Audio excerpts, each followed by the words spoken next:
Bonjour à toutes et à tous. Bienvenue pour ce nouveau satsang avec Amédée, avec Swami. Bienvenue tout particulier pour les personnes qui assistent en présentiel pour la première fois à la Maison de la Conscience, à ce satsang. C'est un satsang dans lequel nous allons parler de 2023. Swami a déjà enregistré une vidéo qui est en ce moment sur YouTube. Il va approfondir et ce sera l'occasion. Si vous avez des questions, vous pourrez les poser en direct dans le chat, ou bien si vous avez des questions dans la salle, vous nous faites signe et vous connaissez le principe, on vous passera le micro. Donc ça va être la thématique de ce satsang. Et pour que vous sachiez, le mois de novembre, c'est le mois de la solidarité. Donc c'est un mois très important pour Cœur et Conscience, l'ONG que Swami a créé, puisque c'est un moment où nous lançons une collecte et une opération qui va se dérouler du 20 novembre au 20 décembre. Alors auparavant, c'était des rencontres beaucoup en présence. Et puis depuis le Covid, on a lancé cette collecte en ligne avec des conférences, des événements que beaucoup d'entre vous suivent. Et donc cette année aussi, ça va se dérouler du 20 novembre, qui est la journée mondiale de l'enfance, jusqu'au 20 décembre, qui est la journée internationale de la solidarité. Et donc cette collecte que nous allons lancer va servir à financer les actions de l'ONG pour les enfants, pour les familles et toutes les actions qui sont menées. Le parrainage permet d'accompagner les enfants, mais cette collecte est très importante parce qu'elle permet aussi de mener des actions dans différents domaines, notamment la santé, la lutte contre la malnutrition. Et ils en ont énormément besoin, donc on compte sur vous lorsque vous allez assister à regarder des conférences, des vidéos. Vous aurez le lien en dessous qui va apparaître dans quelques jours et vous pourrez contribuer à cette opération Solidarité avec Cœur et Conscience. Donc, comme je le disais, aujourd'hui, le thème que va développer Swami, ça va être 2023, le grand changement. Alors c'est aussi le prochain grand rendez-vous que l'on vous donne, puisque ça va être la thématique de la retraite spirituelle de cette fin d'année, qui va se dérouler du 28 décembre au 1er janvier. Il y a déjà un certain nombre de places qui ont été prises en présentiel. Vous le savez, les places sont limitées. Si vous avez envie de venir en présentiel, mais que vous vous posez des questions sur la façon d'organiser votre venue, vous pouvez nous envoyer un mail et on vous enverra toutes les informations pratiques. Et on peut aussi vous mettre en contact avec les personnes qui viennent.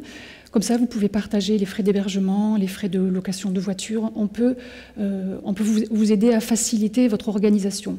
Et sinon, vous pouvez aussi vous inscrire évidemment en ligne. Je vous invite à le faire sans tarder pour réserver votre place. Si vous voulez aussi régler en plusieurs fois, c'est toujours mieux de ne pas attendre le dernier moment. Comme ça vous permettra aussi de recevoir des informations avant le début de la retraite. Donc 2023, le grand changement, nous allons parler de ce thème très important. Je vais me tourner vers Swami. Namasté Swami. Oui, Namasté Brenda, Namasté à toutes et tous. Grand plaisir de vous retrouver. Un petit bonjour particulier donc à Ghislaine et Stéphanie qui sont venus nous rejoindre à la réunion. Et ça fait le lien en fait avec ce que tu viens de dire concernant l'association Cœur et Conscience, puisqu'elle s'occupe notamment, Ghislaine étant responsable du service parrainage et Stéphanie travaille avec. Et c'est très important parce que vous allez effectivement découvrir pendant les 30 jours qui viennent les actions que nous menons sur le terrain, puisque ça fait quand même 17 ans maintenant que cette ONG a été créée. Mon initiative, mais nous sommes nombreux à participer à son développement. Le but étant d'aider des enfants qui sont extrêmement défavorisés à accéder à une instruction scolaire, aider leurs familles autour. Mais ce n'est pas seulement cela, c'est-à-dire que pour nous, le problème que l'on rencontre dans le monde, et les individus aussi, ce n'est pas qu'un problème d'instruction scolaire, c'est la place que nous accordons aux valeurs universelles, ces valeurs de solidarité, notamment de respect, etc. Alors, c'est sur le socle de ces valeurs que nous avons édifié Cœur et Conscience et que nous menons toutes ces actions de solidarité. Et aujourd'hui, on voit les fruits qui commencent à mûrir. Les jeunes sont grands, aujourd'hui, 20 ans, 22, 23, 24 ans. Et au-delà de réussite personnelle d'un certain nombre d'entre eux dans leur parcours scolaire, leur parcours de vie, c'est vraiment la prise de conscience de ces valeurs qui se fait de plus en plus forte. Il émerge une nouvelle génération qui elle-même se définit comme la génération cœur et conscience. Et donc c'est pour soutenir tout cela, car c'est à la fois une action locale, mais ça va bien au-delà aussi. Donc cette opération va se faire, comme l'a dit Brenda, on va montrer une petite slide. Voilà, Solidarité, Cœur et Conscience, du 20 novembre au 20 décembre. Et donc je vais animer des conférences. Beaucoup vont se faire directement de Madagascar, car on va tous partir le 17 en fait, novembre, jeudi, et pour un programme donc bien chargé. Voilà, donc comme le disait Brenda, vous aurez la possibilité d'aller sur une page que l'on a créée pour soutenir nos actions. Donc voilà, pensez-y. J'ai animé des conférences, il suffit de donner quelques euros, mais si tout le monde le fait avec les milliers et les milliers de vues, ça change tout. Et c'est ce qui permet de financer tout ce que le parrainage ne finance pas, c'est-à-dire la protection de l'enfance, le travail que l'on fait aussi auprès des pères pour le travail sur le changement des mentalités, sur la sous-nutrition, enfin on a beaucoup d'actions que l'on mène. Voilà. Donc c'est tout à fait en lien avec le thème d'ailleurs que nous allons développer. J'ai posté récemment une vidéo sur ma perception de cette nouvelle année 2023. J'ai appelé le grand changement. Alors toujours ça fait assez réagir et c'est bien normal. Alors je vais tâcher maintenant d'aller un petit peu plus loin dans le développement de cette vision, car ce n'est pas quelque chose finalement de nouveau. Pour moi, c'est un processus, et ce processus, il rentre dans une phase vraiment d'accélération. Ça n'aura échappé à personne que l'on vit des moments particuliers, on peut dire historiques, dans l'histoire de l'humanité. On réalise bien qu'il se passe quelque chose sur le plan du climat, les changements importants qui a des conséquences, les inondations, les incendies, dévastations de toutes sortes, et ça ne fait que commencer, on le voit bien, c'est des phénomènes qui s'amplifient d'année en année. Beaucoup de gens étaient sceptiques quant à ces phénomènes en se disant que c'est quelque chose de cyclique qui s'est déjà produit. Non, sauf qu'il y a quand même quelque chose de nouveau, c'est le mode de vie des êtres humains, et on sait que notre mode de vie a un vrai impact sur la nature, on le sait bien, et on arrive aujourd'hui à mesurer cela de plus en plus. Donc c'est un aspect que nous pouvons pas nier aujourd'hui, ça serait regrettable de le faire, parce que cela nous mettrait dans une situation où on ne se responsabiliserait pas, on ne comprendrait pas que nos actes ont un impact, forcément, et qu'aujourd'hui on en subit les conséquences. Mais ce n'est pas seulement cela, c'est aussi, on le remarque bien, sur les relations qui deviennent de plus en plus tendues. En tout cas, on le perçoit comme cela au niveau planétaire. Alors c'est vrai qu'il y a aussi la perception qui est liée à l'information. On vit des moments historiques. Alors, pourquoi est-ce qu'on peut affirmer, et on peut l'affirmer de façon objective, les moments historiques? J'en ai parlé lors de cette vidéo. Depuis l'histoire de l'humanité, donc ça remonte quand même il y a quelques millions d'années, on est à un moment, depuis 60-70 ans, entré dans une nouvelle période de notre histoire. C'est-à-dire que pour la première fois, l'être humain a une capacité de détruire la planète. Et donc il a la capacité de détruire toutes les autres formes de vie, de se détruire, mais aussi de détruire la planète, et pas qu'une seule fois. On a un arsenal nucléaire qui nous permet cela. C'est nouveau. C'est quelque chose qui ne s'est jamais produit dans l'histoire de l'humanité, et c'est récent. Alors, l'autre aspect, si on regarde bien l'histoire de l'humanité, c'est qu'on s'aperçoit que les êtres humains ont toujours utilisé les armes. Et l'être humain a toujours utilisé les armes qu'il a développées. Toujours. Sans exception aucune. que ce soit les différentes armes de destruction massive, comme l'arme nucléaire, que ce soit les armes bactériologiques, etc. Toutes les armes ont toujours été utilisées. Et vu ce que l'on voit aujourd'hui dans le monde, le niveau des tensions, les relations entre les États, etc., rien ne nous dit qu'on ne va pas l'utiliser encore très prochainement. C'est plutôt tout le contraire. Quand on regarde cette approche extrêmement belliqueuse qui caractérise les différents dirigeants de la planète et pas que, on comprend bien que l'on va tout droit à la catastrophe, ce qu'on prédit depuis très longtemps de nombreuses personnes. Alors ça, c'est quelque chose de nouveau. Il y a aussi d'autres aspects qui sont importants de considérer et qui sont tout à fait objectifs. Ces 35 dernières années, et c'est des études très sérieuses qui l'ont montré, on a produit plus d'informations qu'en 2000 ans de l'histoire de l'humanité. Et ça, c'est un point qui est important aussi à considérer, parce qu'on ne réalise pas l'impact que ça a aussi sur nos cerveaux. En 35 ans, ces 35 dernières années, on a produit, en termes d'informations, plus d'informations qu'en 2000 ans de l'histoire de l'humanité. L'être humain a besoin d'un certain temps pour s'adapter.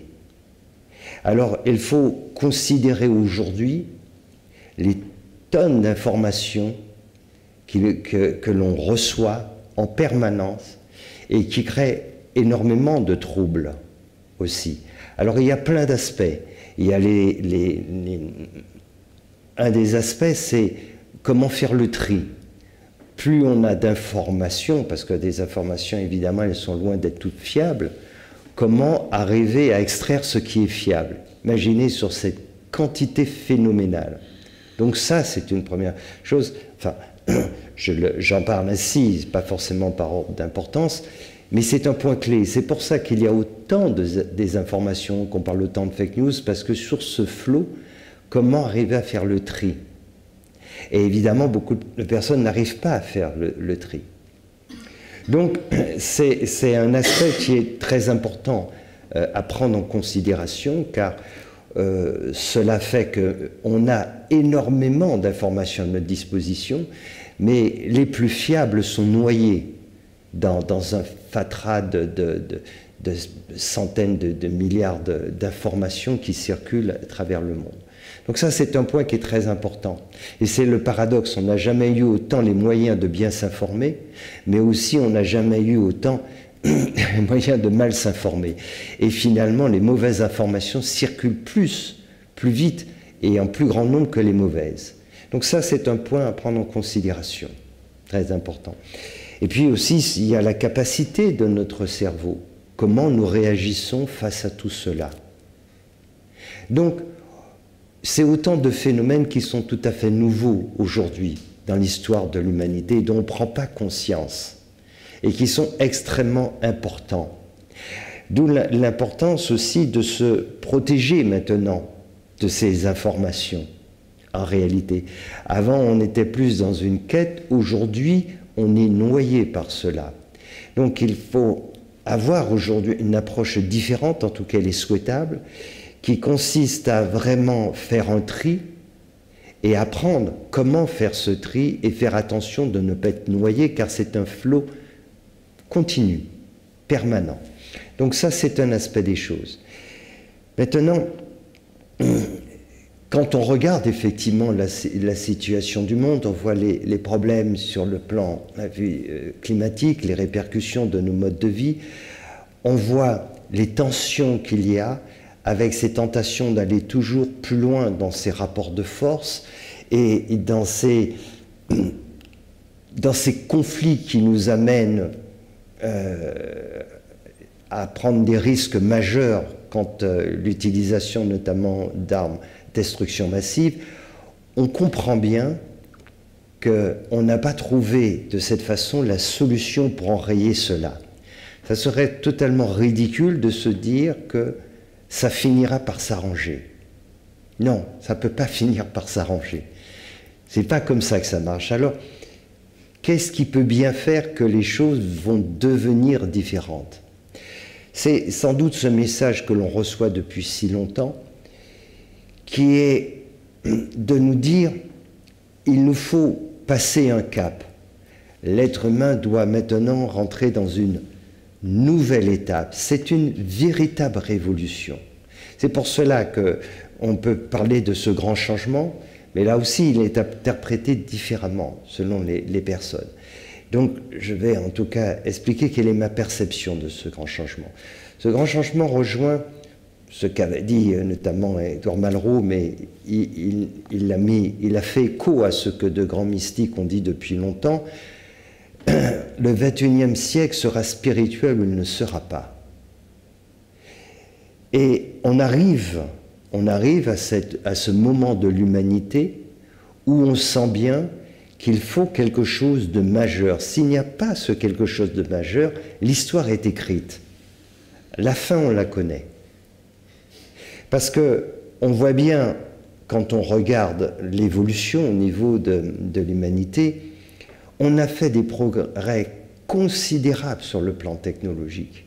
C'est phénoménal ce qu'on a réussi à faire, quand même. On arrive à aller sur la Lune, on va dans l'espace, on arrive à régler toutes sortes de problèmes que l'on peut régler au niveau technologique, aussi qui semblaient totalement invraisemblables à l'époque. Mais que fait-on aujourd'hui? Depuis un certain temps, mais quand on regarde, c'est que la technologie, l'argent, les ressources humaines, tout cela est mis très majoritairement au service du mal, au service des conflits, au service des guerres. Voilà ce que l'on peut remarquer.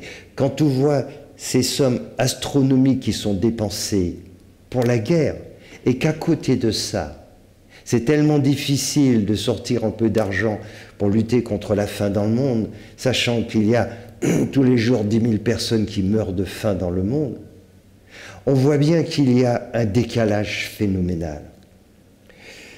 On a donc les ressources humaines, matérielles, technologiques pour rendre ce monde largement meilleur. Et on ne le fait pas. Et on ne le fera pas. Voilà, c'est vraiment qu'il faut le comprendre, il faut être très réaliste.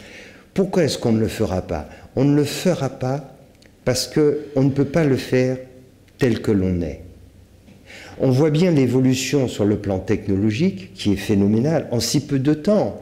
Quand on regarde même l'accélération depuis l'ère industrielle, on regarde seulement un siècle, même pas. Cette évolution, elle est quand même vraiment incroyable dans tous les domaines, la science médicale et autres. Mais sur le plan des valeurs, sur le plan des qualités humaines, de quelle évolution peut-on parler? La discussion se porte surtout est-ce qu'on a régressé ou pas. Mais personne ne peut prétendre que l'être humain a progressé sur le plan des valeurs. Ça se verrait, on voit tout le contraire. Donc, il y a un vrai décalage entre nos capacités aujourd'hui qu'on a sur le plan notamment technologique, tous ces moyens, et ce que nous en faisons. Nous sommes au moins autant barbares. Mais la différence, c'est quand on est barbare avec une lance ou un arc et des flèches ou une sagaie, c'est pas aussi grave que quand on est barbare avec une arme nucléaire. Mais on n'est pas moins barbare et pas moins fou pour pouvoir l'utiliser. Donc, on en est là. Autre chose aussi qu'il faut considérer, le XXIe siècle sera spirituel ou ne sera pas. J'ai plus que la conviction, pour moi c'est une certitude depuis, et c'est bien pour ça que je suis revenu dans ce monde. Il n'y a pas d'alternative. Mais ce XXIe siècle, il ne sera pas spirituel sans les femmes. Et ça aussi, c'est quelque chose à considérer. Ce monde ne peut pas devenir spirituel tel qu'il est, c'est-à-dire gouverné à 95% par des hommes. Je dirais même, c'est pour ça que ce monde n'est pas plus spirituel. Donc, tant que les femmes seront absentes, pas simplement, pour parler, opprimées dans leurs droits fondamentaux, etc., mais que ces qualités féminines ne seront pas représentées dans le monde, n'auront pas un poids certain, il n'y a pas de spiritualité. Je l'ai déjà dit, je le répète quand même, ce monde peut être spirituel sans les hommes, il ne peut pas être spirituel sans les femmes. Je vois que 2023, on arrive à ce moment très fort où il y a la polarisation s'accélère. On l'a déjà vécu en 2022 et avant. Ça a commencé en 2021 et 2022 avec le Covid. On a senti qu'il y avait une grande polarisation de la société. Ça s'est fait ça s'est étendu dans le monde entier. Ça s'accélère. Moi, c'est un phénomène qui s'accélère car la barbarie, l'obscurantisme, tout cela va s'intensifier énormément. Les problèmes que l'on voit, climat, etc., ça va s'amplifier. Mais d'un autre côté, ça donne la possibilité à cette lumière, à cette perspective spirituelle de s'intensifier. C'est cela. Et donc, c'est la possibilité pour beaucoup de personnes de s'élever en conscience dans un laps de temps remarquablement court. Parce que le contexte est favorable. De la même façon qu'on rentre dans un contexte favorable à l'effondrement, et on pourra remarquer que sur la courbe du temps, on aura mis tellement de temps à progresser, et dans un petit laps de temps très court, tout ça, ça peut s'effondrer. C'est ce qui est en train de se faire. Mais aussi, dans ce laps de temps très court, on peut vivre ce processus d'éveil, à condition de comprendre que quand on dit le XXIe siècle sera spirituel ou pas, il faut se poser la question à soi. Là aussi, il y a peu d'erreurs qui sont commises, c'est que on pense au monde en général, aux autres surtout, etc. Mais la question, c'est de se dire, et moi dans tout cela, est-ce que j'ai fait ma révolution spirituelle? C'est ça la vraie question. Est-ce que j'ai fait, et donc en quoi ça consiste? Car si on se pose la question, on se dit le XXIe sera spirituel, qu'est-ce que ça veut dire concrètement? C'est ça en fait. Concrètement, qu'est-ce que ça veut dire? Parce que c'est concret. C'est pas quelque chose d'abstrait. Quand on parle, par exemple, d'une approche scientifique, c'est quelque chose qui est concret. On peut parler de l'approche qui est basée sur les sentiments, sur les émotions, et une approche rationnelle scientifique. Eh bien, l'approche spirituelle, c'est pareil. C'est pas quelque chose de comme ça, d'évanescent, dont on ne sait pas trop ce que ça veut dire. C'est tout à fait concret. Et ça, c'est quelque chose d'important. Et si on ne comprend pas ce que cela veut dire, alors on risque de passer à côté de sa révolution spirituelle. Et c'est bien celle-ci dont il faut se préoccuper, pas celle qui va se produire dans le monde. Car quand bien même il va se produire des choses dans le monde, si nous on ne fait pas cette révolution, ça ne marchera pas. Il y a des personnes qui pensent que ce grand changement va se faire un peu comme ça et que tout le monde va, en tout cas d'une façon positive, et que tout le monde va en récolter les fruits. Non, je ne crois pas à cela. Je ne crois pas qu'on récolte les fruits du travail de quelqu'un d'autre. Et dans la démarche spirituelle, ça ne se passe pas ainsi. On récolte les fruits du travail que l'on a accompli soi-même, du chemin, voilà, qu'on a parcouru. C'est cela. Donc c'est vraiment important de considérer à son niveau, si ce XXIe siècle, et si ça nous parle de se dire, effectivement, le XXIe siècle, c'est de se dire, l'avenir ne peut être spirituel ou pas, qu'est-ce que ça veut dire concrètement? Est-ce que ça veut dire que ça a été compris à l'envers? Parce qu'il y a beaucoup de gens dans les milieux spirituels qui croient qu'il y a un mouvement d'ascension qui se fait et que c'est comme si on allait prendre un ascenseur spirituel et qu'on allait tous se retrouver dans un état de conscience supérieur. Est-ce que ça a été compris à l'envers? C'est-à-dire que c'est en s'élevant soi-même, en faisant ce travail spirituel, qu'on permet à ce mouvement planétaire d'avoir lieu? On le comprend toujours à l'envers. En réalité, pourquoi on le comprend ainsi? Parce que ça nous arrange. Et là-dessus, ça fait partie des choses qui sont extrêmement importantes et dont je parle depuis un moment et qui vont être, de mon point de vue, décisives pour les personnes qui vont vraiment aborder cette nouvelle année pour ne pas se tromper. Il y a deux attitudes là-dedans, dans ce que tu viens de dire. La première, c'est toujours de se dire, les problèmes de ce monde, c'est les autres. On adore ça. Parce que quand on parle les autres, les gens, les ceci, etc., nous, on s'exempte de cela. On fait partie des gens qui sont du bon côté, et les autres sont les mauvais, les élites, les ceci, etc. Le problème, j'ai déjà dit, évidemment, quand on met quelqu'un à la tête d'un État, on peut d'autant plus voir son mode de fonctionnement. Mais moi, j'ai vu des gens aussi détestables dans leur comportement, qui pouvaient vivre dans la pauvreté et qui étaient des vraies terreurs dans leur foyer, qui se comportaient comme des despotes, qui battaient leurs femmes, les enfants, qui violaient, etc. Et il y en a en pagaille. Donc, il ne faut pas se tromper. Si on considère que le problème, c'est l'autre, alors on ne va pas faire le travail sur soi-même. Et si on ne le fait pas, ça ne marchera pas. Ça, c'est ma perception, et elle est vraiment très claire là-dessus.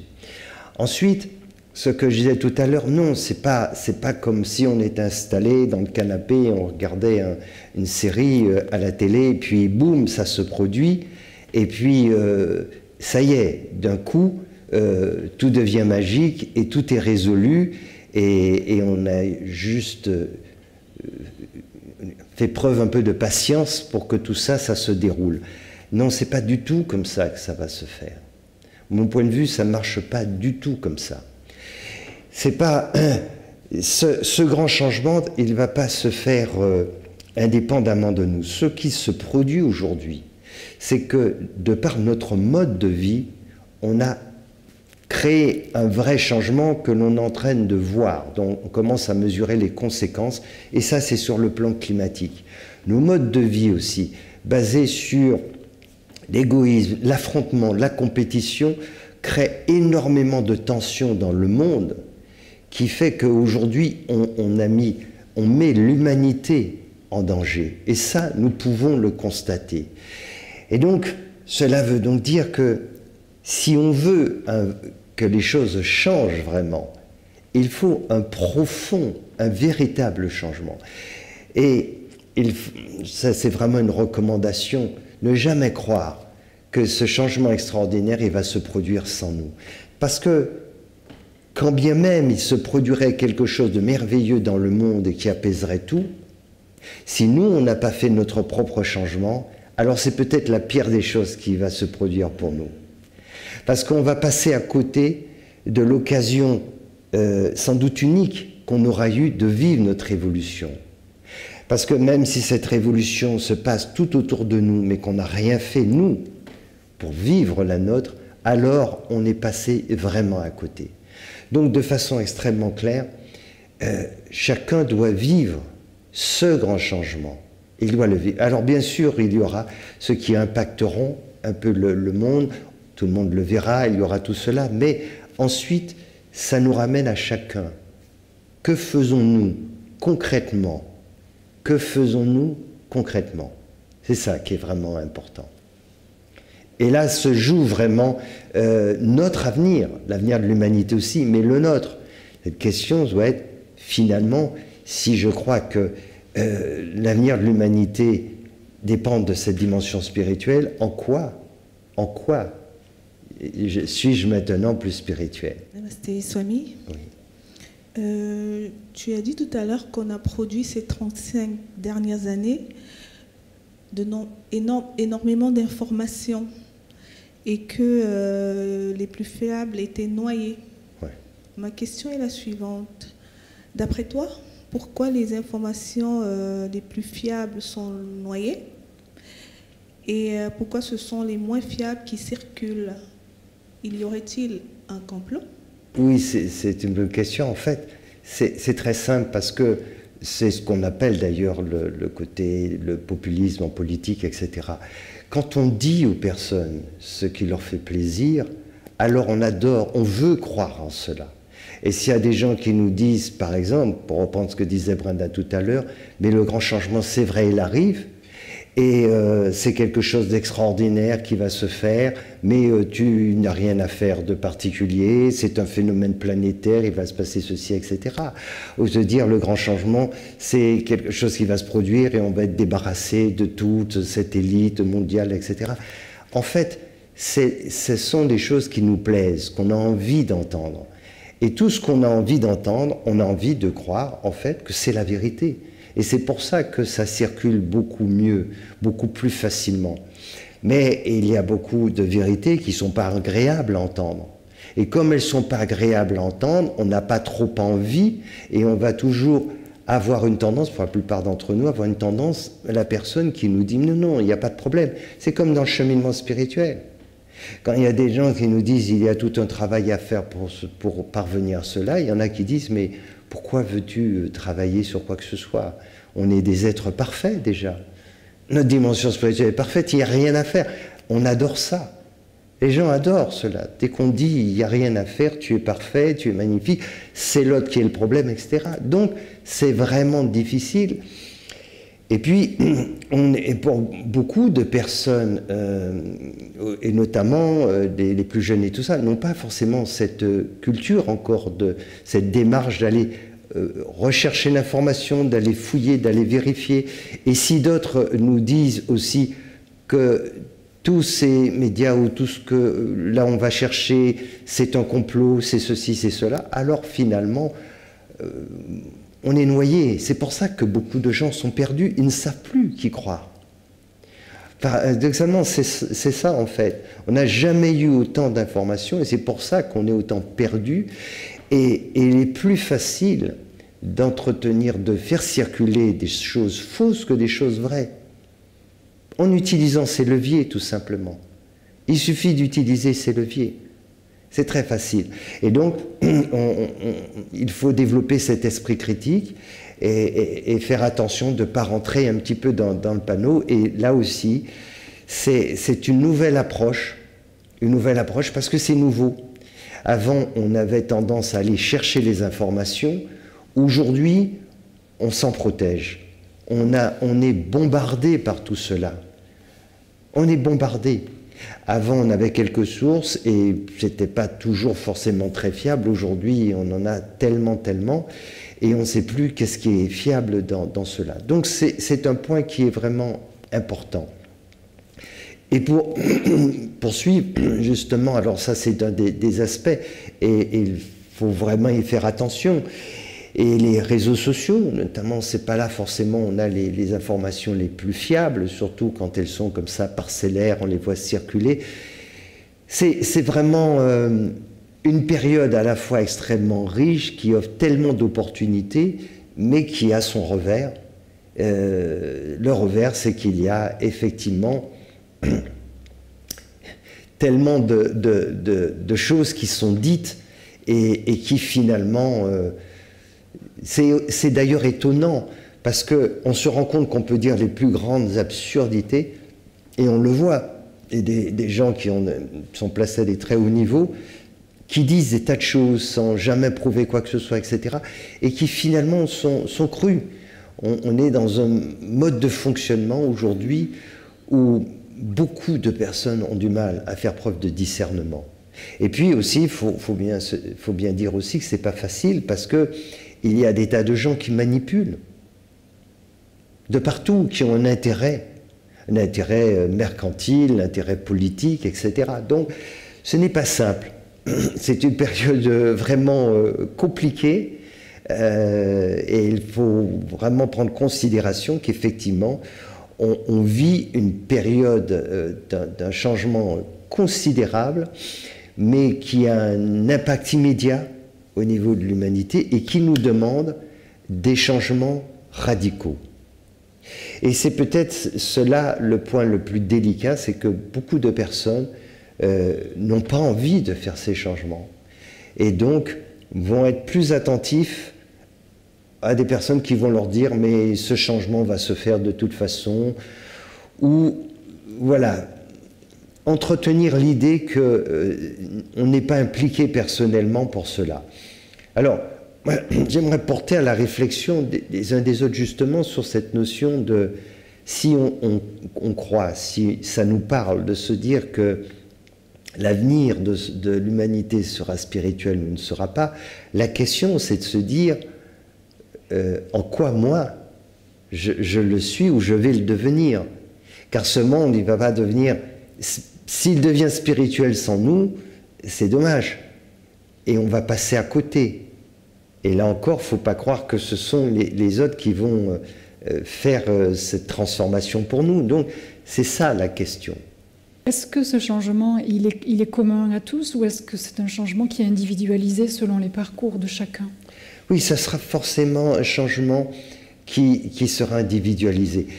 On vit des choses sur le plan planétaire qui vont impacter tout le monde de façon différente, selon effectivement aussi là où on se trouve, aussi si on est riche ou très pauvre, etc. Mais l'impact, on le sait, aujourd'hui est planétaire.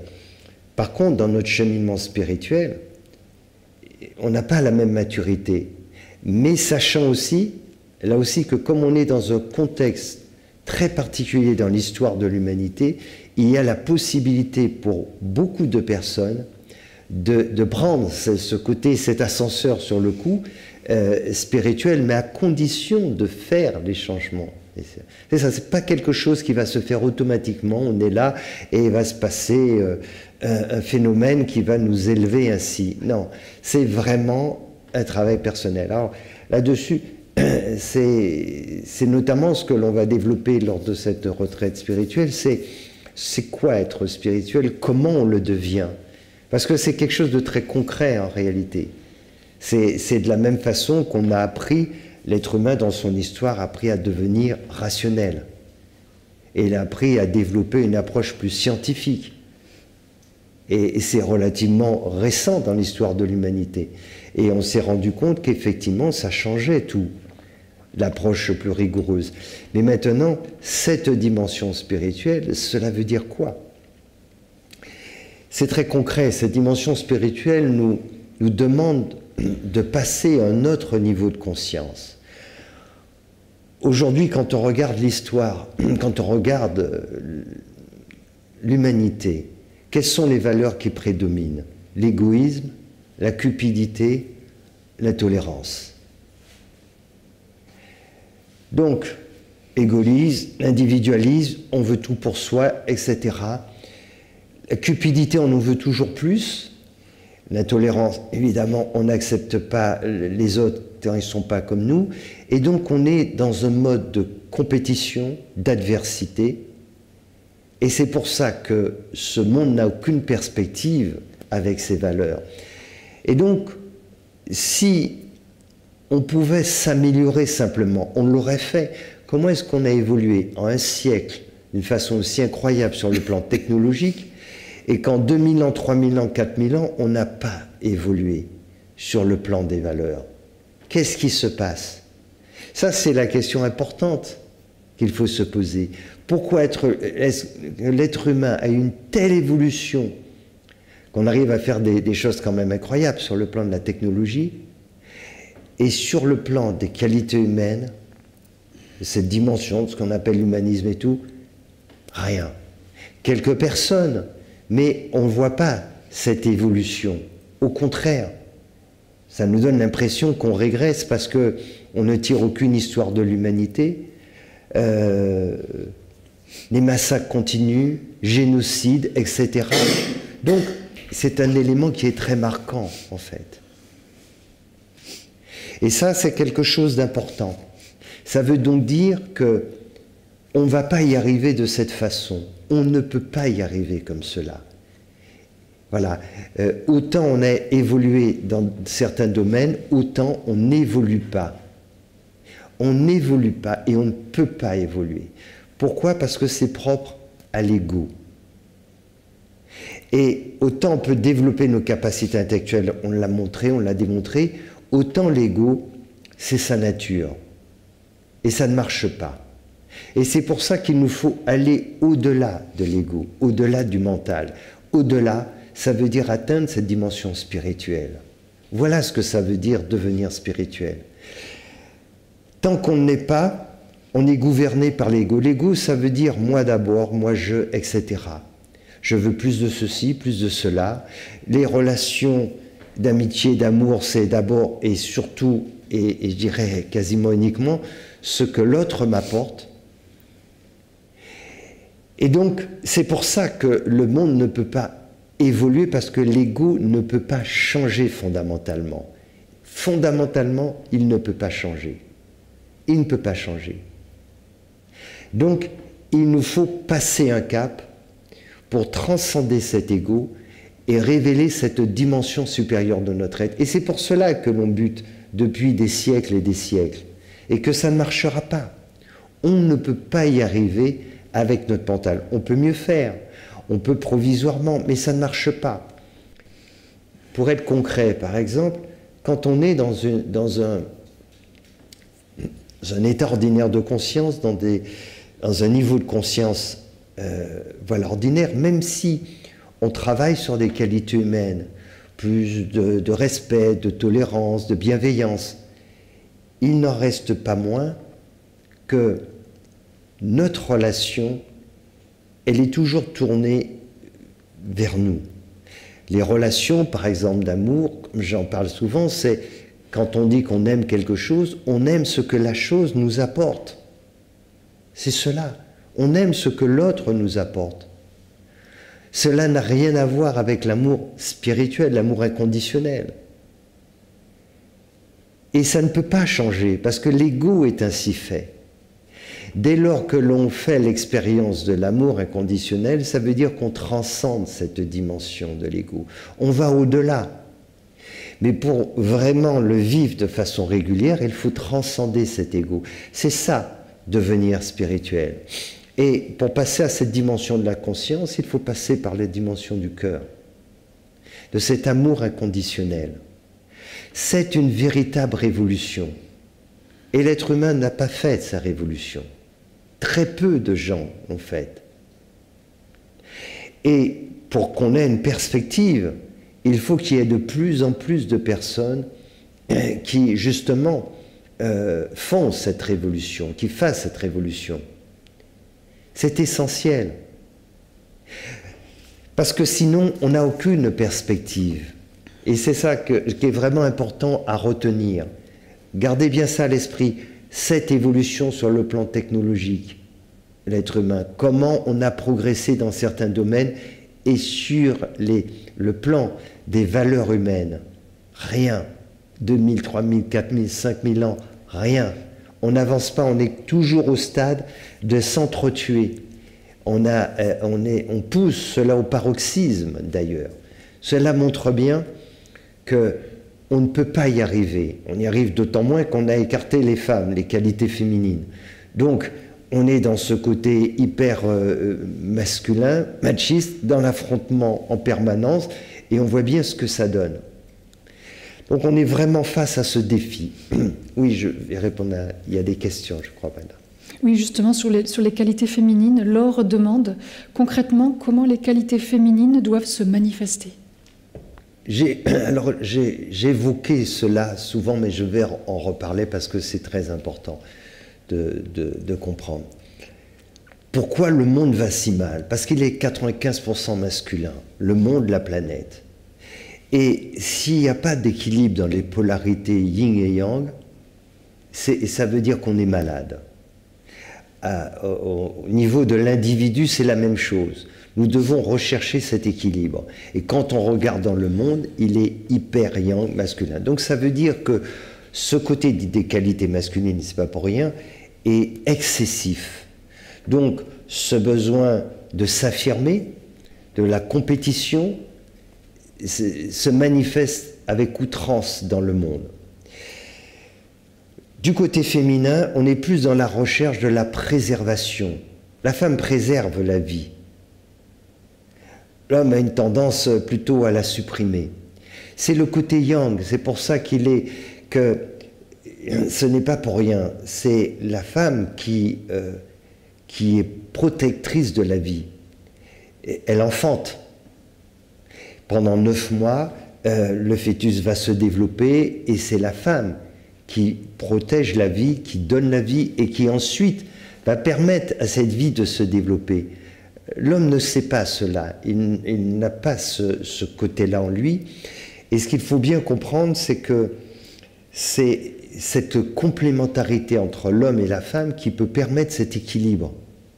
Mais dès lors qu'il y a un déséquilibre dans cette complémentarité, alors il y a une maladie. Cette maladie, c'est ce qui se passe dans ce monde, ce côté hyper-yang. Alors, si on permettait aux qualités féminines de s'exprimer, la première chose, c'est la préservation. Voilà. Et ce côté-là, c'est inhérent en fait aux qualités féminines, c'est lié à nos centres énergétiques, on parle souvent le premier, deuxième, troisième, quatrième chakra, qui fonctionnent de façon opposée chez l'homme et la femme.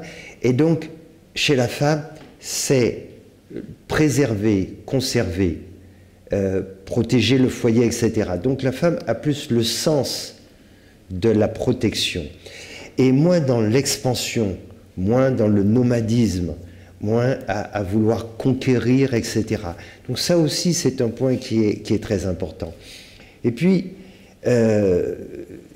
au niveau du troisième centre énergétique, le troisième chakra, qui est yang chez l'homme, c'est le besoin de s'affirmer, le besoin de compétition, le besoin de dominer. Chez la femme, il est yin, il est introverti. Il n'y a pas ce besoin, ça ne veut pas dire que ça n'existe pas chez certaines femmes, mais il n'y a pas ce besoin. Et donc, il y a beaucoup plus de facilité de travailler dans un esprit de coopération. C'est différent. Il n'y a pas ce besoin d'avoir toujours plus, ce côté de cupidité, etc. C'est pour ça que c'est tellement important que les qualités féminines puissent s'exprimer dans le monde. Si on avait donné beaucoup plus la possibilité aux femmes de jouer un rôle important dans le monde, on n'en serait pas là aujourd'hui. Car il n'y a personne mieux que la femme qui connaît le prix de la vie. Elle le sait. C'est pas la même chose quand on porte un enfant, et quand on prend soin, quand on l'aide, etc. On sait, on connaît le prix de la vie. Et ça, c'est quelque chose qui n'est pas vécu de la même façon chez l'homme. Et je disais aussi, et c'est un point qui est important, c'est que ensuite, arriver au niveau du quatrième chakra, où la femme, elle est yang, c'est la dimension du cœur.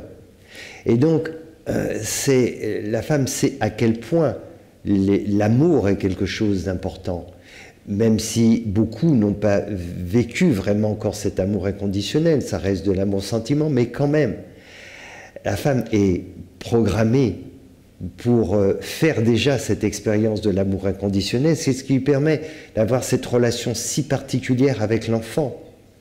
Car il faut cet état d'esprit pour pouvoir élever un enfant. Il faut être totalement à son service. Et ça, ce n'est que l'amour qui peut le faire. Et donc, c'est la femme qui initie les êtres humains, et donc l'homme à l'amour. C'est pas le contraire. C'est la mère qui initie l'enfant à l'amour. Ça n'a jamais été le contraire. Donc, toutes ces qualités sont tellement importantes. Et si on les permettait de s'exprimer dans le monde, ça changerait tout. Mais ça ne se fait pas parce que, justement, ce monde est gouverné par ce troisième chakra hyper-yang, masculin, qui veut toujours dominer. Et pour mieux dominer, l'homme le sait bien, il faut dominer la femme. Et c'est cela. Parce que la femme est le symbole de ce quatrième chakra, de cette dimension du cœur qui nous amène sur le plan de la conscience. Et c'est pour ça que tous les hommes aussi qui se sont élevés en conscience ont forcément, on le sait tous, enfin, développé ces qualités dites féminines. Yoko demande, est-ce que l'on doit s'harmoniser entre le monde spirituel et le monde matériel comme yin et yang, ou bien le monde spirituel doit-il prendre plus de place ? Le monde spirituel, ce qu'il faut bien comprendre, en fait, ce sont des niveaux de conscience. Quand on s'élève à un certain niveau de conscience, ça ne veut pas dire que le reste n'existe plus. Mais qui gouverne ? Est-ce que c'est nos instincts qui gouvernent notre être ? On est des êtres d'instinct en fonction de cela, besoin de reproduction, besoin de se battre. Est-ce que c'est nos instincts ? On a bien compris qu'il fallait s'élever un peu en conscience. Donc quand on s'élève, on réalise qu'il y a aussi toute la créativité de l'être humain, nos émotions, nos sentiments. Est-ce que ce sont nos émotions, nos sentiments qui doivent guider notre vie ? on réalise que, évidemment, ça a de l'importance, mais ça nous égare. On peut faire tellement d'erreurs quand on se laisse gouverner par nos émotions et sentiments. Ça ne veut pas dire qu'il faut les éliminer, mais voilà. Donc, on va plus loin. Et là, quand on va plus loin, on se dit, le côté rationnel nous préserve de partir dans tous les sens. Et là, jusqu'alors, on a compris qu'effectivement, en étant rationnel, on évitait les erreurs que pouvaient induire nos instincts, que pouvaient induire nos sentiments, etc. Mais on s'arrêtait là, comme si c'était la panacée. Alors, et pour autant, c'est pas parce qu'on est rationnel qu'on va étouffer nos instincts et nos sentiments, mais on aura cette capacité d'analyse pour nous dire est-ce que c'est juste ou c'est pas juste. Voilà, on aura une autre approche. Quand on s'élève sur le plan spirituel, alors on a une vision holistique. Et donc, le reste, tout cela va fonctionner en fait.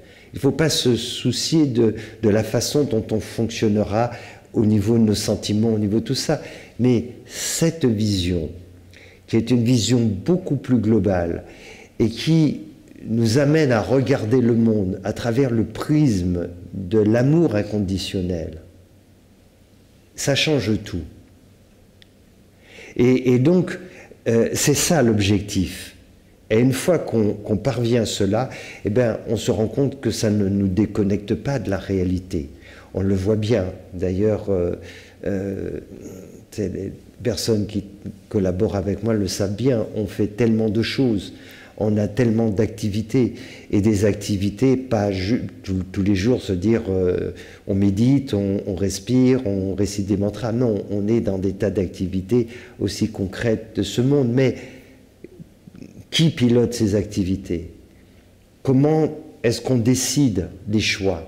C'est ça. Et quand c'est notre conscience qui nous guide, c'est pas la même chose que quand c'est notre mental. Ou quand c'est au gré de nos émotions. C'est pas la même chose. C'est pour ça que, oui, définitivement, il faut vivre cette révolution pour être guidé par sa conscience. Et notre conscience nous guide au quotidien dans les choix que nous avons à faire. Et c'est ça qui est vraiment formidable. Parce que quand on franchit ce cap, on réalise qu'enfin, on a accompli quelque chose d'essentiel. Ce que tout être humain doit accomplir, c'est franchir ce cap, passer de l'ego à la conscience. L'homme serait-il en retard sur l'évolution naturelle de sa conscience? Ou alors, c'est le cycle naturel de l'histoire de l'humanité qui fait qu'on est arrivé à une période de transition? En fait, c'est quelque chose... il n'y a pas on peut pas dire, non, on peut pas dire les choses ainsi. Ce qu'il faut considérer, c'est plutôt, j'en ai parlé dans une autre vidéo, quel est le plan de Dieu? C'est quoi l'histoire avec l'être humain? Ça, c'est vraiment important de comprendre c'est quoi. Ça rejoint d'ailleurs, peut-être j'en parlerai un moment aussi, qui a posé une question qui était très intéressante. Ça va rejoindre aussi cela, tout en y répondant, qui disait, alors je vais lire ça en même temps, parce que ça se rejoint. Et si je me perds un peu, il faudra me le rappeler. Vanessa qui a envoyé un message et qui disait, donc, elle se posait la question en disant, je n'arrive pas à lier Dieu et Jésus. Bon, je fais partie de l'Église catholique et les seuls êtres que j'apprécie sont les saints car ils ont suivi le Christ comme il l'a demandé. Mais le Créateur aurait-il créé une race humaine portée à vivre tant de souffrances? Il dit que ça me dépasse. Je sais que l'être humain est responsable de son malheur et celui des autres par son égoïsme, mais pourquoi avoir créé un être égoïste? Le libre arbitre ne me convainc pas. Il relève du sadisme. C'est comme si je crée une poupée en sachant qu'elle aura la capacité de faire du bien et même de tuer, et que je la laissais libre de choisir. Elle dit, je serais sadique, je pense, si je veux créer un paradis, je ne créerai jamais un être capable du pire comme du mieux. Alors, elle pose la question, ça rejoint cela, c'est de comprendre que quand le monde se manifeste, cela veut dire qu'il y a un moment où il se produit quelque chose. Si à un moment il se produit quelque chose, la naissance, ça veut dire qu'un moment, cette chose disparaîtra. Que ça soit dans 3 milliards d'années, dans 10 milliards, etc. On est soumis à cette dualité. Le non manifesté, c'est autre chose. Voilà, cette conscience divine, n'étant pas manifestée, elle n'est pas soumise à cette dualité.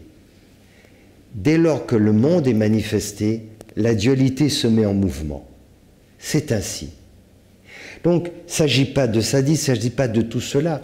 Il s'agit de comprendre que la différence, c'est que on voit la terre, l'eau est apparue, donc tout le règne minéral, le règne végétal, animal. On pourrait se dire, quand on regarde les choses ainsi, cet animal qui arrive, à peine il arrive là, et hop, il est mangé par un autre, etc. Quand on regarde le monde, on peut voir que c'est terrible, c'est cruel. Les animaux qui, à peine ils arrivent dans ce monde, ils se battent pour la survie, ils n'ont pas une seconde. Certains animaux, si dans les 2-3 minutes, ils ne sont pas mis debout, etc., ils sont morts. Et ensuite, c'est toute leur vie qui est comme ça. Et c'est un combat permanent. Et en fait, il ne peut y avoir de bien sans le mal. Il n'y a pas de lumière sans obscurité. Il n'y a pas de début sans fin. Alors, ce qu'il faut considérer, c'est que l'homme est un processus.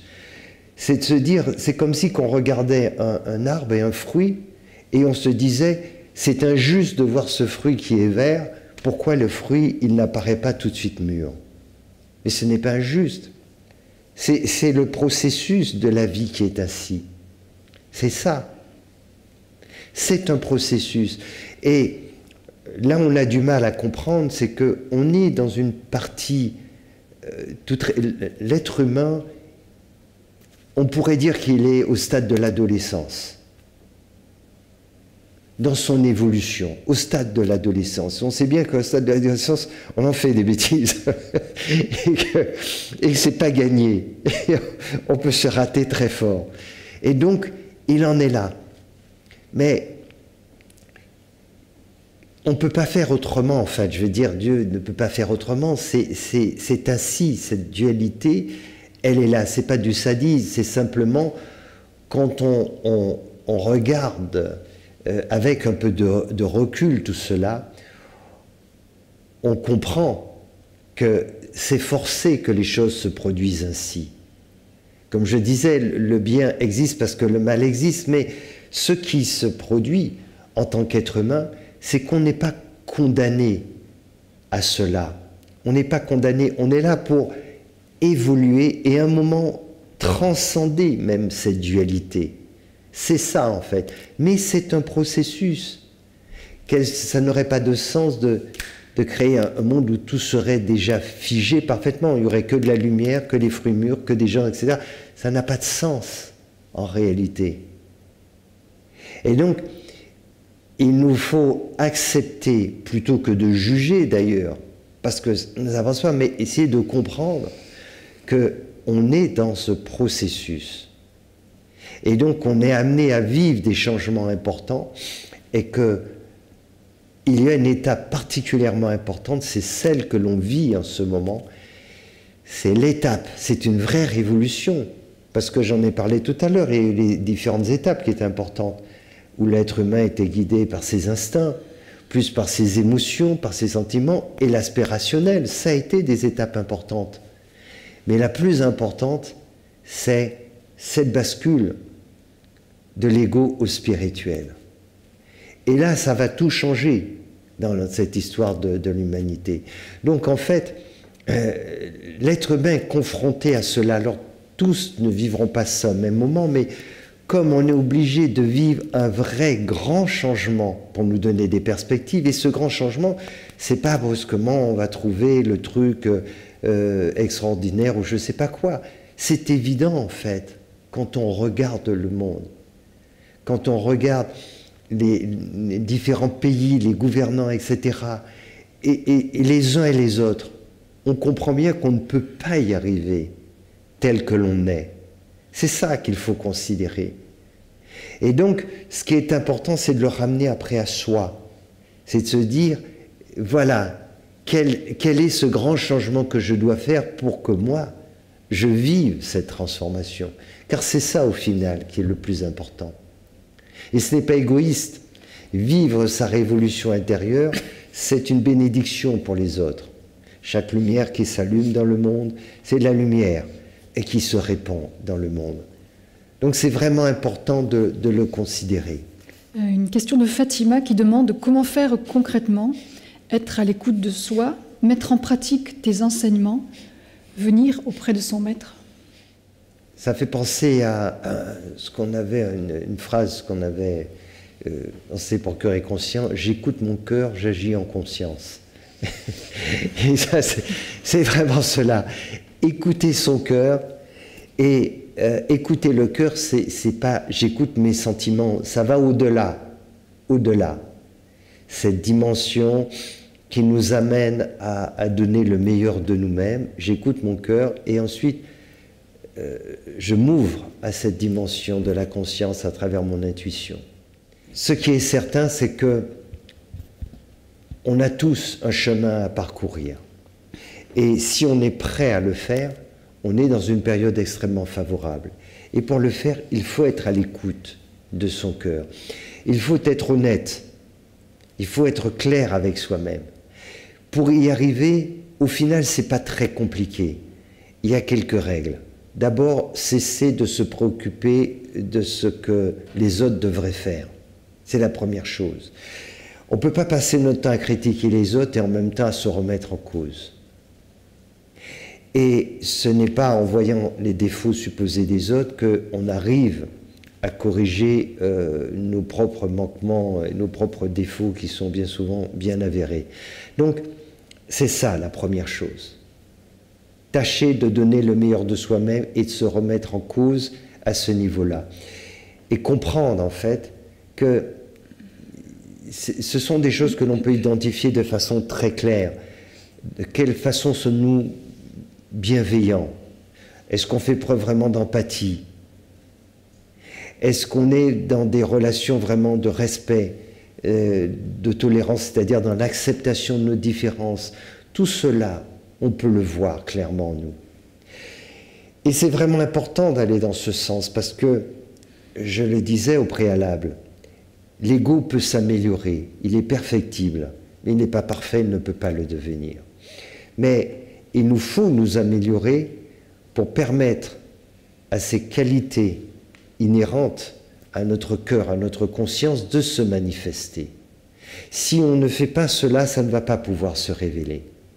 Si on n'a pas l'intention de faire l'expérience de cet amour inconditionnel, on ne va pas le vivre, on ne va pas s'y installer.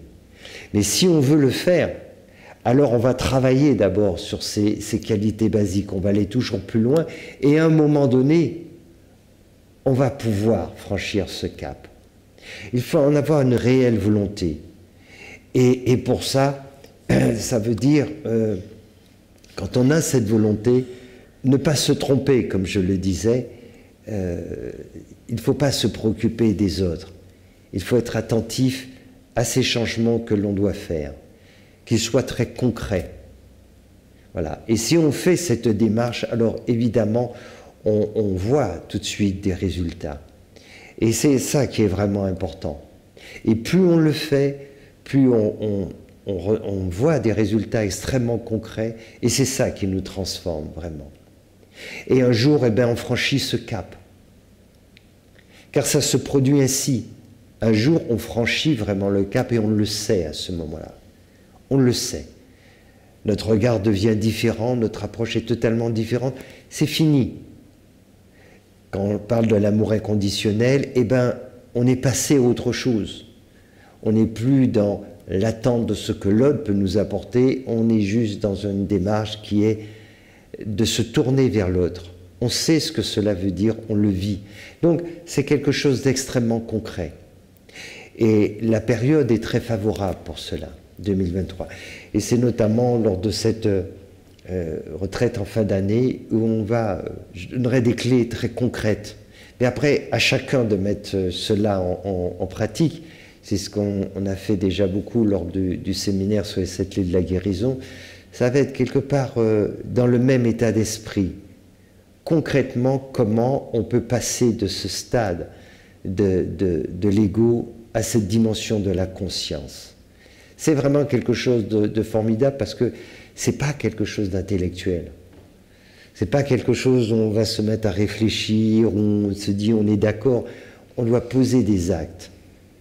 Cette transformation, elle se fait en pensée, elle se fait en parole, elle se fait en acte. C'est très concret. De Magali qui demande, tout cela est-il régi par un plan divin? On est le plan divin. Bien sûr, le plan divin, il existe. Évidemment qu'il existe. C'est quoi cette histoire? Au bout du compte, c'est vraiment important parce que, effectivement, quand on commence à faire cette démarche, à se dire, mais quel est le sens de la vie? On n'y comprend rien, évidemment. Et je comprends bien les personnes qui se disent, mais quel est le sens? Pourquoi tant de souffrance? Pourquoi permettre à des gens de faire du mal, etc. Je comprends que tout cela est vraiment très difficile à comprendre et que on est perdu. Mais si on prend le temps et qu'on a la bonne méthode, car la bonne méthode, c'est surtout de ne pas juger. Voilà.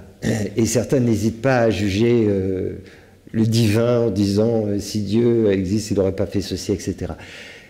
Il faut s'abstenir de juger, sinon on ne peut jamais rien comprendre dès lors qu'on part avec des préjugés. Si on prend le temps de l'observation, de la méditation, alors on peut être enseigné. La vie peut nous enseigner de différentes façons. Pas simplement par des enseignants spirituels, ce qui est important, mais la vie peut nous enseigner. On peut recevoir ces enseignements à travers notre intuition, dans des méditations. Et tout le monde pourra comprendre ce que je dis. C'est-à-dire, c'est quoi l'histoire au juste?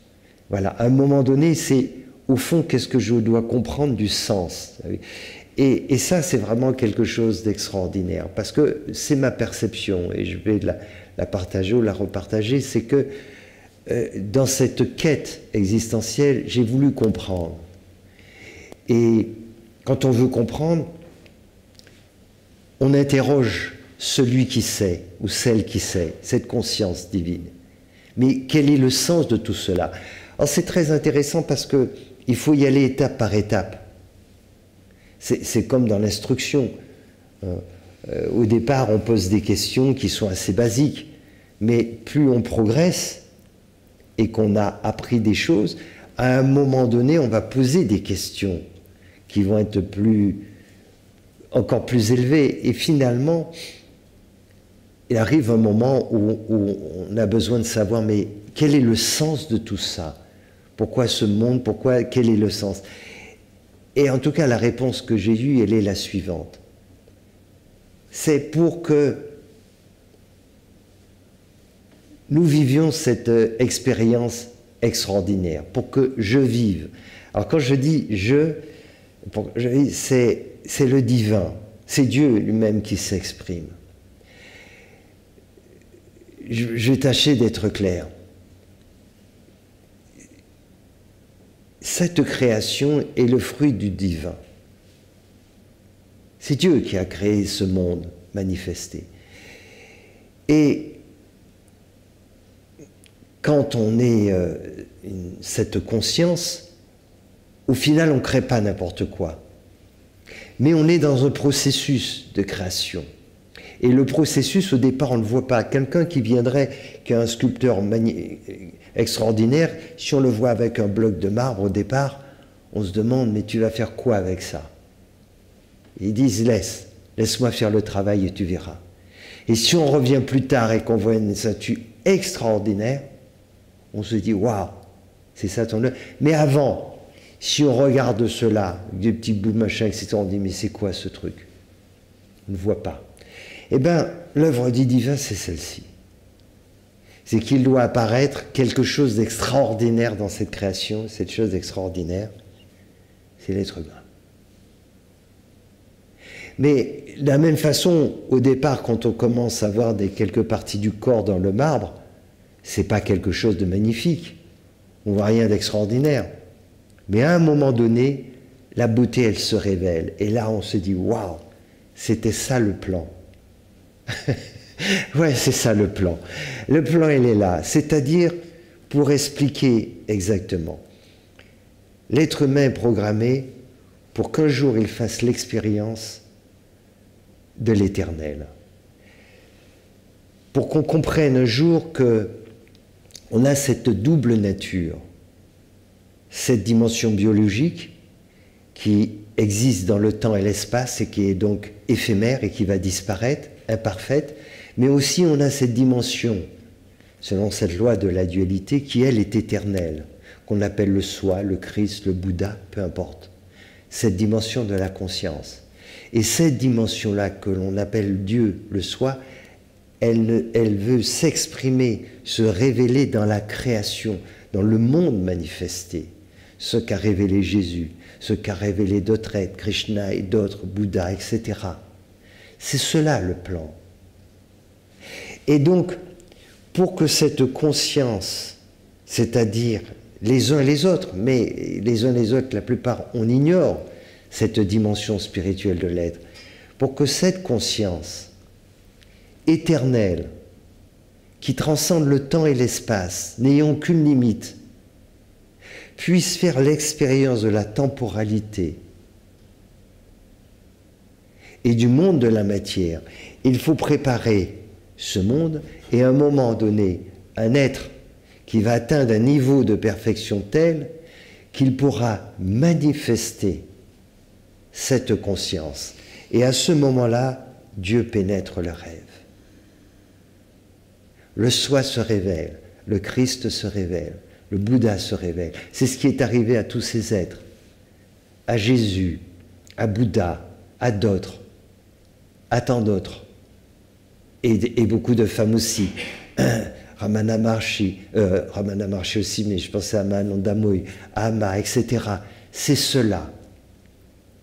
Et donc, voilà le plan en réalité. C'est qu'à un moment, l'être humain doit atteindre ce niveau de perfection qui lui permette de recevoir le Seigneur, de permettre à cette conscience de s'exprimer. Alors il y a plein d'étapes avant. Avant, on comprend qu'il existe cette dimension. Mais elle est ailleurs, elle est extérieure. On l'a pris. On va la prier dans les temples, dans les églises, dans les lieux de prière, etc. Et un jour, on entend cette voix qui nous dit, mais tu sais, le temple le plus sacré, c'est toi. Et c'est en toi que je veux me révéler. Ça paraît hallucinant. Et des gens qui ont déclaré cela, on les a tués. Certains, on les a crucifiés. Et c'est pourtant cela que l'on découvre un jour. Il faut passer toutes ces étapes. On prie d'abord le divin à l'extérieur. On le voit à travers une statue. Certains le voient à travers un enseignant spirituel, etc. Mais que nous dit finalement cette conscience qui ne cessera de nous répéter? Oui, c'est vrai, va au temple, va ceci, mais le temple le plus sacré, c'est toi. Et c'est en toi que je veux me révéler. Ça, c'est la chose la plus dingue. C'est la plus dingue, la plus extraordinaire. Et alors, quand on dit, ok, mais comment je dois faire? Laisse-moi la place. Sois juste mon serviteur. C'est cela. C'est le renoncement à l'ego. Et te dire, au fond, réaliser que je n'existe pas réellement. Toi seul existes. C'est toi la réalité. C'est cela. Et donc, la conscience peut pénétrer le rêve. Le rêve, Maya, c'est ce monde. Plein d'illusions, parce que plein d'illusions, c'est un monde changeant en permanence. On a vécu des milliers de vies.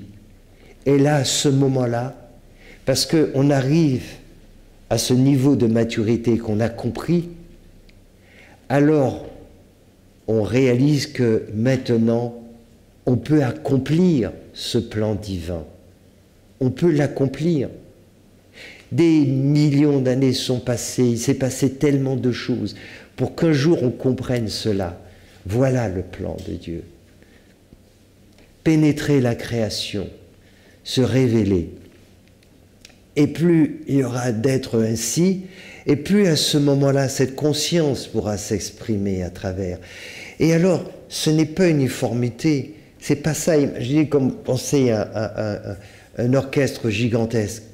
Il y a des tas d'instruments différents, mais il y a un chef d'orchestre. Et la musique se joue, et c'est harmonieux, et tout fonctionne. Et un jour, on réalise, quand on fait cette expérience, une chose extraordinaire. C'est ce que j'essaye de partager, ce qu'on va faire tout à l'heure dans la méditation. Que réalise-t-on? Qu'en réalité, il n'existe qu'un cœur et qu'une conscience. Et nous sommes ce cœur et nous sommes cette conscience. Et nous pouvons faire cette expérience à ce moment-là. Nous la faisons. Et nous ressentons cela. Quand un être s'éveille, c'est cela. Il sait que cela est la réalité. Un cœur, une conscience. Et c'est ce qui unit tous les êtres humains. Et donc, dès lors qu'on accepte de faire taire son mental, alors, cette conscience se manifeste. Elle se révèle à travers nous. Alors, quand un être s'éveille, alors elle va se manifester à travers lui. Mais que nous dit-elle, cette conscience? Elle ne nous dit pas « je me suis manifesté à travers cet être qui est unique et il n'y en aura pas d'autre ». Elle nous dit tout le contraire.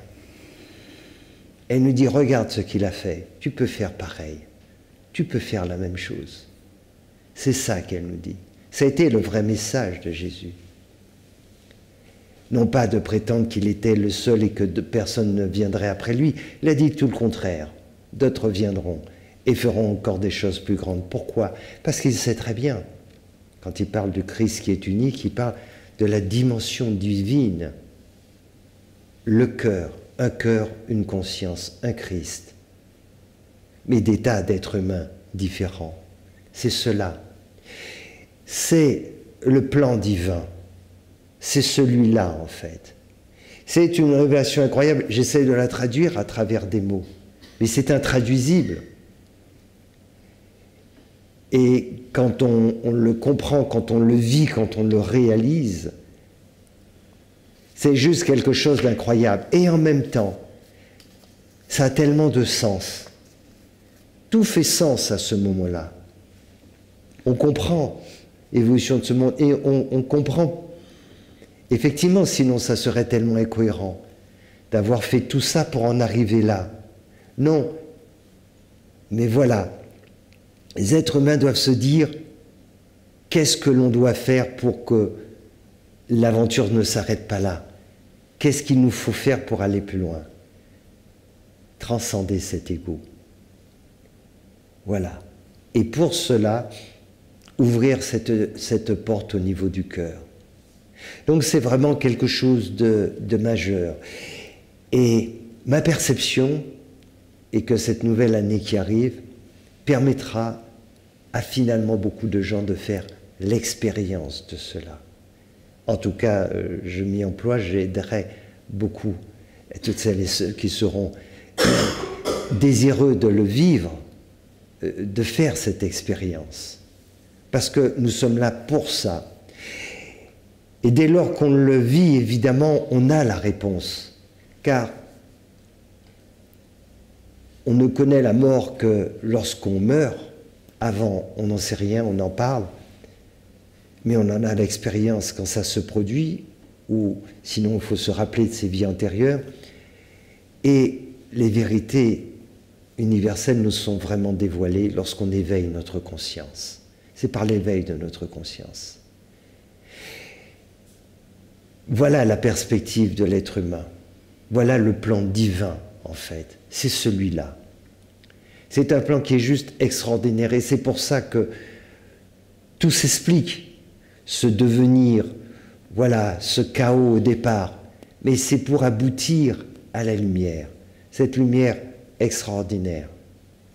Et faire cette expérience incroyable, car c'est une expérience incroyable en fait, extraordinaire. C'est à la fois d'être conscient de sa nature hors du temps, hors de l'espace, éternel, et en même temps de pénétrer ce monde matériel éphémère.